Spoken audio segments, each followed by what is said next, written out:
করি তা অবশ্যই অ্যাস্ট্রো গাইডেন্স অনুষ্ঠানের মাধ্যম দিয়ে।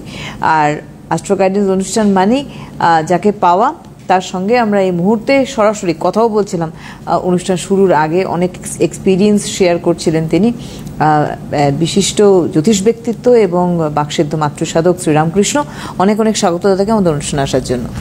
নমস্কার, আমার সকল দর্শক বন্ধুদের প্রণাম জানাই এবং আমার আরাধ্য দেবী তারামাকে প্রণাম জানিয়ে এবং আমার বয়োজ্যেষ্ঠ যত মানুষ আছে সকলকে আমার প্রণাম জানিয়ে, আমার গুরুদেবকে আমার প্রণাম জানিয়ে আজকের অনুষ্ঠান শুরু করছি।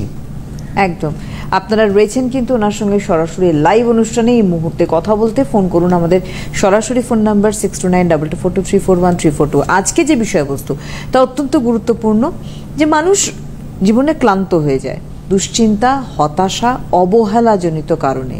কিন্তু এই যে একটা খুব প্রাসঙ্গিক আজকের বিষয়, সেটা প্রথমেই আমি প্রশ্ন করব যে কেন। দেখুন, প্রত্যেকটা মানুষকে গীতা পড়ার প্রয়োজনীয়তা আছে। আমি বলি, গীতায় ভগবানকে যখন অর্জুন জিজ্ঞেস করলেন, তুমি তো এত বড় ভগবান, তুমি তো ভগবান, বড় আর ছোট কি, তুমি ভগবান, তুমি সৃষ্টি, তুমি সব, তাই তুমি তো যুদ্ধ কেন করাচ্ছ? তখন ভগবান বললেন, যদা যদা হি ধর্মস্য গ্লানি ভবতি ভারত অভ্যর্থনম অধর্মস্য তদাত্মানাং সুজমহম পরিত্রাণায় সাধূনাং বিনাশায় চতুষ্কৃতম ধর্ম সংস্থাপনাস্তায় সম্ভবামি যুগে যুগে। যে ধর্মকে রক্ষা করে যুদ্ধ করতে হবে। আমি মাতৃগর্ভে জন্মেছি, আমার মৃত্যু হবে। যে মাতৃগর্ভে জন্মাবে তাকে মরতে হবে এবং তাকে কর্ম করতে হবে। কর্ম যেন ধর্মযুক্ত কর্ম হয়। একটা মানুষ সকালবেলা স্নান করতে যাচ্ছেন, সেটাও তার কর্ম। তিনি আহার করছেন, সেটাও তার কর্ম। তিনি কাউকে বকাবকি করছেন, সেটাও তার কর্ম। এবং তিনি যে এই যে হার্টবিট হচ্ছে, এটাও হার্টের কর্ম।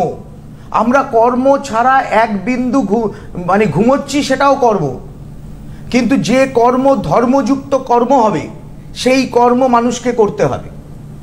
যেমন কালকে এক মা এলেন আমার চেম্বারে, এসে বললেন তার মেয়ে আমেরিকায় থাকে, প্রচণ্ড বিপদের মধ্যে আছেন, তুমি একটা 10, 20, 30 হাজার টাকা নিয়ে নাও, আমাকে একটা মাদুলি দিয়ে দাও।